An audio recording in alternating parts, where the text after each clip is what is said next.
at Longhorn Cheers. We're at the location on Boat Club Road, which is in Fort Worth. And there is another location on Longhorn Road in Saginaw. Both are great locations. This one, both actually have a great variety of kosher wines. This location has it particularly organized very well, so we decided to come here to do a little kosher wine shopping, but more importantly to explain what kosher wine is all about, what makes kosher wine what it is, and to discuss some of the different varieties and what have you. So let's begin with an interesting topic. So wine, okay? When people think of wine, they think a lot of times of France. Of course, wine comes from different places like Spain, South Africa, Australia has some great wines. There's Argentinian wines, Peruvian wines. There's wines, of course, from America and all over the place, California wines, et cetera, Napa Valley. But Israeli wines are a relatively new phenomenon, or are they? So this is kind of an interesting thing. So when it comes to the French wines, they have existed since the Roman Empire started making wine in that part of the Roman Empire, which was France back in the day called Gaul. And so a lot of people think of French wines as being kind of the epicenter, but actually it wasn't. Back in Israel, back in antiquity, 2,000 years before the Romans planted their first vineyard in France, we had winemaking in Israel, in the Holy Land. In fact, the oldest vineyards in the world, going back about 5,000 years, are actually Israeli wines, or even before that, from the land of Canaan. So anyway, wine has been a part of Israeli culture, Jewish culture, for a long time, and wine itself is inextricably connected to Judaism. We use it for Kiddush on Friday nights, we use it for Havdalah Saturday nights, we use it for weddings, we use it for festivals, it's a part of Pesach, it's all kinds of things. Wine is very much a part of the religious culture of Judaism. And so therefore, what makes kosher wine kosher? And one of the misnomers is that it has to do with quality. And the fact of the matter is it doesn't. Kosher wine with respect to quality can be just as good or perhaps just as bad as other wines, okay? What it really is about is supervision. So what makes kosher wine kosher is that from the moment the grapes are crushed until the point at which they're put in the bottle, that the whole process is overseen and done, if you will, made by Shomer Shabbos Jews who are observant of Torah, observant of the Shabbat. Yeah. And that is what makes the wine ultimately kosher. And of course, there's some other nuances to it as well. There are things that are put into wine, additives known as finings, that are used to make the wine taste a certain way, take certain bitternesses out, and so on and so forth. And if you're not buying kosher wine, some of those finings can include elements of fish. It could include elements of dairy, elements of bovine, things of that nature that would, insects perhaps, that would make the wine, of course, either not kosher or not parve, not parve. So, you know, you can imagine if you're using elements that come from egg, as an example, or it's not egg, excuse me, but from dairy, you know, you couldn't have the wine with a meat meal. So when it comes to kosher wine, the findings that are used in kosher wine have nothing to do with meat or dairy and things like that. They're basically vegan. So therefore, kosher wine is by nature vegan friendly, and vegan, a lot of vegans like that. So if you're into the vegan thing, then you would actually be into the kosher wine thing. In fact, if you're watching this program and you're not Jewish, you don't necessarily drink kosher wine necessarily, but you are vegan and you're constantly looking for vegan wine, then really what you need to be doing is buying kosher wine, and at that point you would be buying vegan wine. So let's talk about another aspect of this, because when we're talking about kashrut, we're oftentimes talking about eating things that do not have anything that's biblically forbidden. It's not necessarily, I mean, it's religious in nature, but it's really more about the ingredients. Kosher wine, of course, is about kosher ingredients, but it's really more than that. There's an extra spiritual additive, if you will, to kosher wine, and that is that in antiquity, wine was used for libation, not just in Judaism, but in all religions, and still is today. So wine is poured out on the altars to foreign deities. And so that was the reason why the wine has to be made by a Torah observant Jew, a Shomer Shabbos Jew, is to make sure that during the entire process, at no point is the wine offered up to a foreign deity. No idolatry. No idolatry. Now that could sound kind of strange and foreign in our modern age. People might be thinking, is that really something that's still done today? And the answer is yes. Don't forget that at the opening of the Olympics in France, they had a whole display that people freaked out about, and they said it looked like the Last Supper, which maybe that's what they were shooting for, I don't know, but really what it was a dedication to the deity of wine, okay? So that's really what that was about. So today it's still a concern. So if you're Jewish, you're Torah observant, you keep the halakha, you keep Judaism, you should really be drinking only kosher wine, because that's the only way we can guarantee that the winery has not offered up the wine to a foreign deity. And that's really what is potentially part of any wine that's made that's not kosher. So those are all aspects of part of that, okay? Awesome.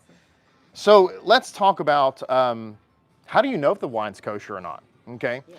Well, first of all, you're going to have an indication on the label somewhere. We're going to try to get a little close-up if we can of the back of this wine label that gives you some kosher certifications, some of which are in Hebrew. And of course, you see there the vegan friendly. If the wine is vegan, that does not mean that it's kosher, okay? It has to have a certification on here. So we're going to be talking about what these different certifications are. And there's, let's talk about the first one that might come up, you might have a question about. And that is the word muvashal. You might see this in English. In fact, this particular label actually has muvashal in English on there.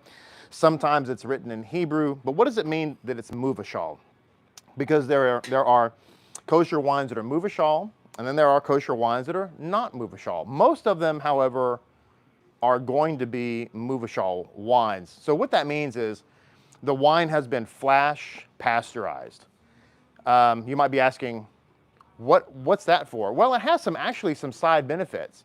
For the flash pasteurization process is used in other wines that aren't kosher sometimes to get rid of the bitterness, make the wine taste a little better, change the flavor of it slightly.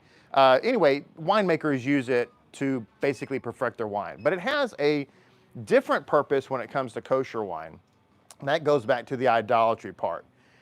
So I said that in order for kosher wine to be kosher, from the crushing of the grapes until the pouring and putting in the bottle, that has to be handled by a Shomer Shabbos Jew.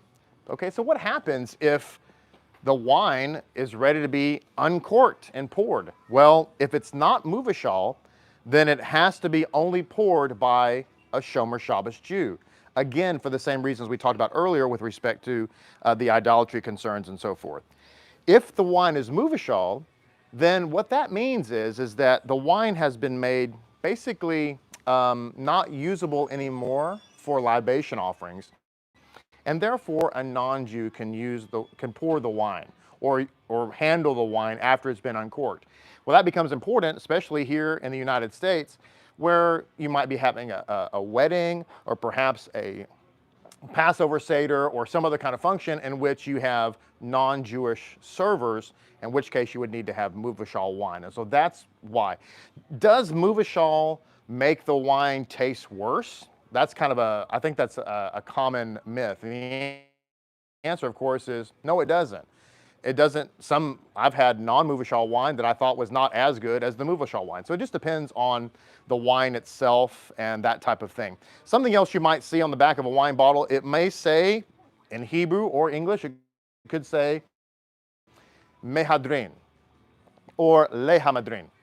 And what the word mehadrin means to beautify or to embellish. And so in the world of kosher, what mehadrin means is that it meets the strictest halakhic standards.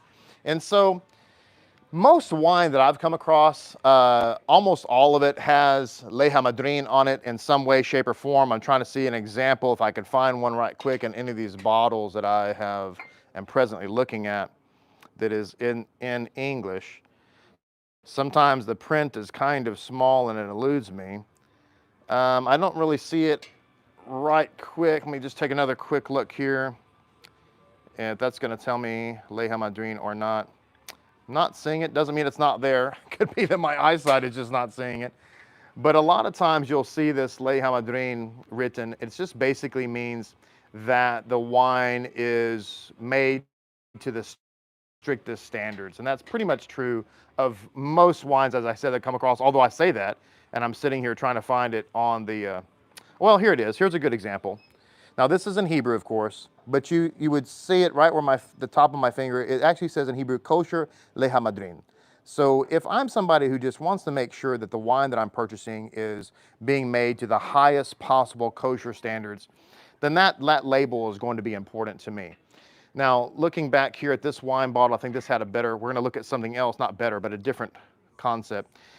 When it comes to Passover time, you're gonna wanna have a kosher for Passover. So that symbol there, the OU, that's Orthodox Union, the P out to the side means that it's kosher for Passover. This also says kosher for Passover in English, and it also says kosher le Pesach in Hebrew. So when it comes to the Passover season, you have to have wine that is kosher for Passover. And what that means is that it has not come in contact with any grains, hasn't been made in a facility that has grains.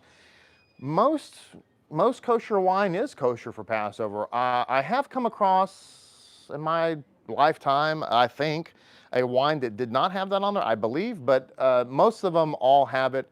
Now, something else I should say is just because a wine comes from Israel doesn't mean that it is kosher. That's something else you should be aware of too. It has to have the kosher symbol on it as well. Now, so we have kosher Passover, Leha Madrin. We have the kosher discussion itself. We talked about Muvashal. Let's talk about something else. Sometimes we're very blessed to be in a place like this. Longhorn Cheers, this particular liquor store and wine store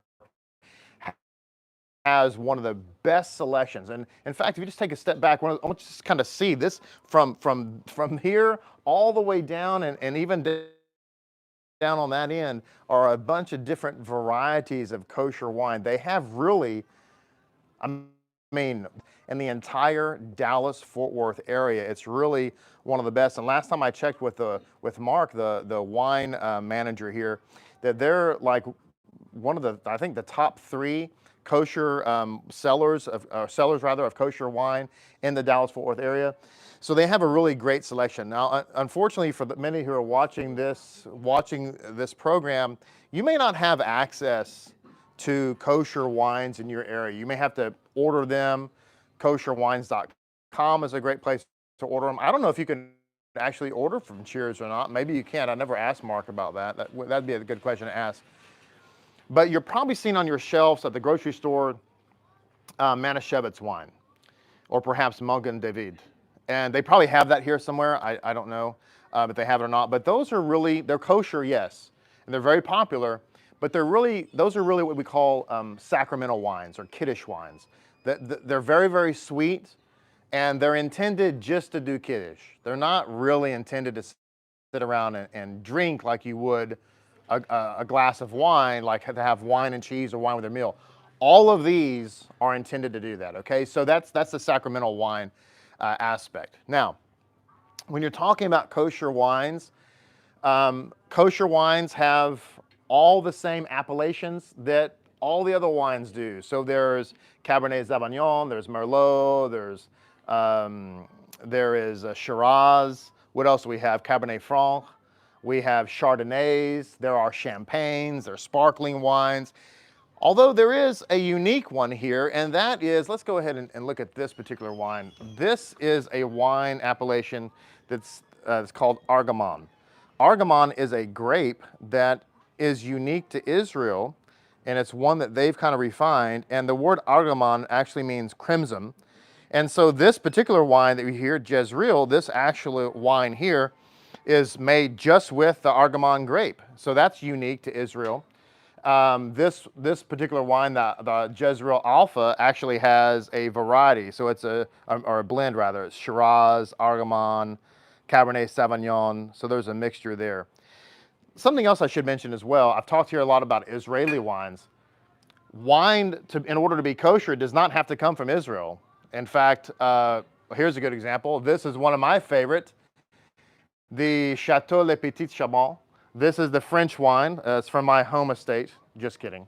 I don't really grow up here. But this is a French wine. It's a Bordeaux. In order to be a Bordeaux, it has to come from Bordeaux, France. So that's a French wine. There are, I think, Hagafen, let's see, or was it Baron Herzog or Barkin? No, Barkin is Israel. Baron Herzog, they have a Baron Herzog blend here that is actually from Napa Valley. So there is, I don't see it offhand, but there are, here's a Herzog. Let's see. This is a Herzog. This is from California. This is a Rose Herzog lineage from Rose Clarksburg. This is from Napa Valley. That's California. So there are also wonderful wines, kosher wines from South Africa. There's kosher wines from Spain. Wonderful blends of wine from all over.